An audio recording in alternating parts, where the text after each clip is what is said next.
उन्होंने ऐसा सोचा नहीं था कि पांडवों की सेना के साथ इतने लोग होंगे।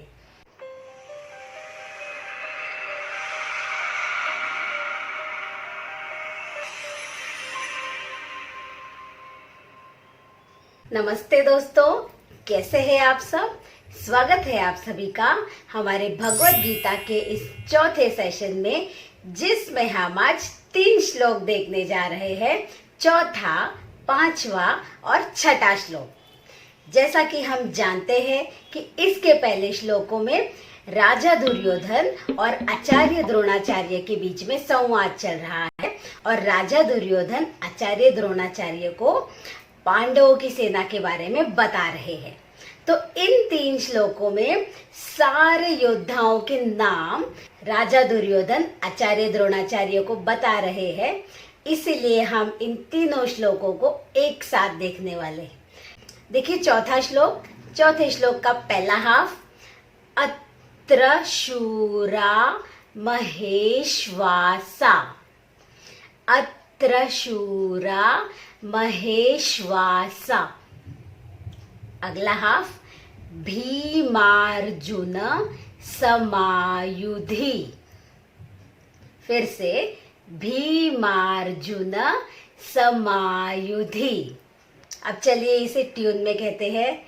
अत्र शूरा महेश्वासा भीमार्जुन समायुधि।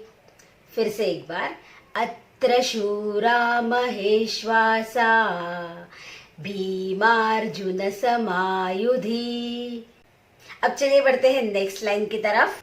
नेक्स्ट लाइन का फर्स्ट हाफ, युयुधानो विराटश्च। देखिए दोस्तों, श और च एक साथ जुड़ा हुआ है।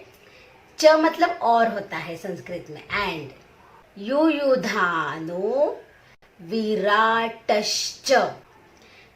नेक्स्ट हाफ, द्रुपदश्च महारथः। द्रुपदश्च महारथः। अब चलिए इसे ट्यून में कहते हैं।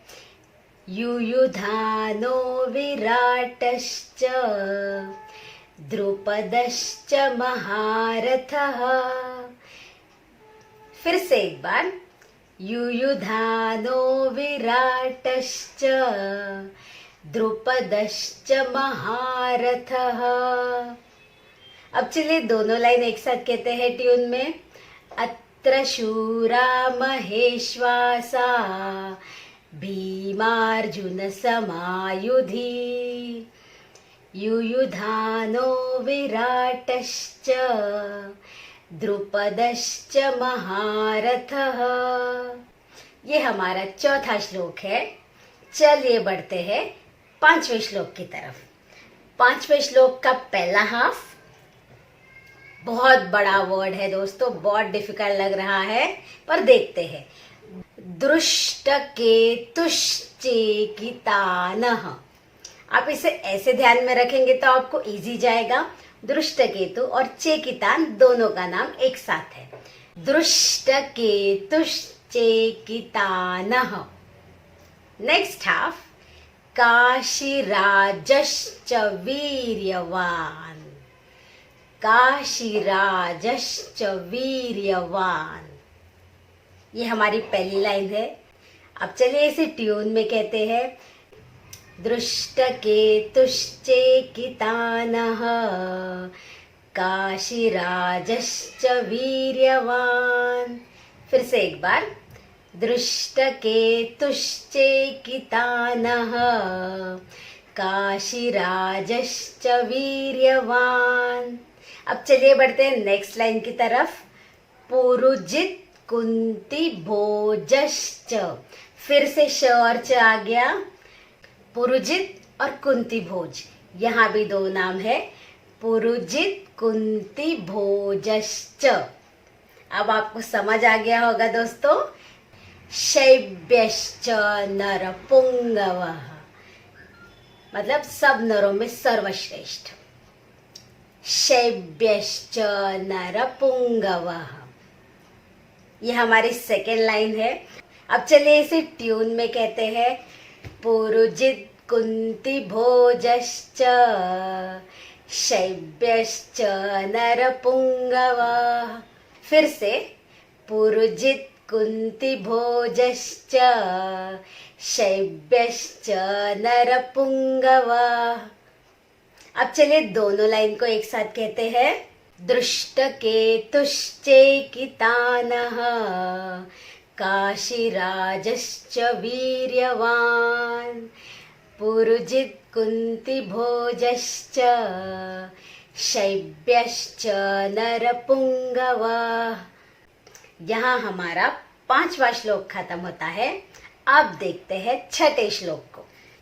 छठे श्लोक का पहला हाफ युधामन्युश्च विक्रांत, युधामन्युश्च विक्रांत।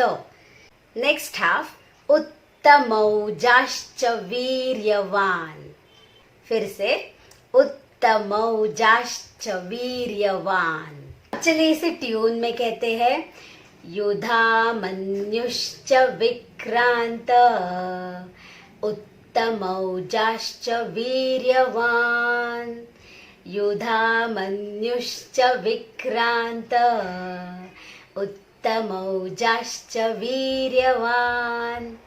नेक्स्ट लाइन सौभद्रो द्रौपदेयाश्च, सौभद्रो द्रौपदेयाश्च। नेक्स्ट हाफ सर्व एव महारथाः, ये 2 डॉट्स हा होता है। फिर से सर्व एव महारथाः। अब चलिए इसे ट्यून में कहते हैं। सौभद्रो द्रौपदेयाश्च सर्व एव महारथाः, सौभद्रो द्रौपदेयाश्च सर्व एव महारथाः। अब चलिए श्लोक को ट्यून में कहते हैं। युधामन्युश्च विक्रांत उत्तमौजाश्च वीर्यवान् सौभद्रो द्रौपदेयाश्च सर्व एव महारथाः। अब यहाँ हमारे तीनों श्लोक खत्म हो जाते हैं। अब चलिए इसके अर्थ की तरफ बढ़ते हैं। चौथे श्लोक का अर्थ है अत्र मतलब यहाँ, यहाँ शूरवीर महानता के पास वास करने वाले भीम और अर्जुन के साथ युद्ध करने के लिए खड़े हुए युयुधान, इन्हें सात्यकी भी कहते थे। युयुधान, विराट, राजा द्रुपद जैसे महारथी है। अब चलिए अगले श्लोक की तरफ बढ़ते हैं। अगले श्लोक में राजा दुर्योधन, दृष्टकेतु, चेकितान, काशी के वीर राजा, पुरुजित, कुंतीभोज और मानवों में श्रेष्ठ शैब्य, इनका नाम ले रहे हैं। अगले श्लोक में वे युधामन्यु, उत्तमौजा, सौभद्रा पुत्र मतलब अभिमन्यु और द्रौपदी के 5 पुत्र मतलब सारे पुत्र यहाँ है।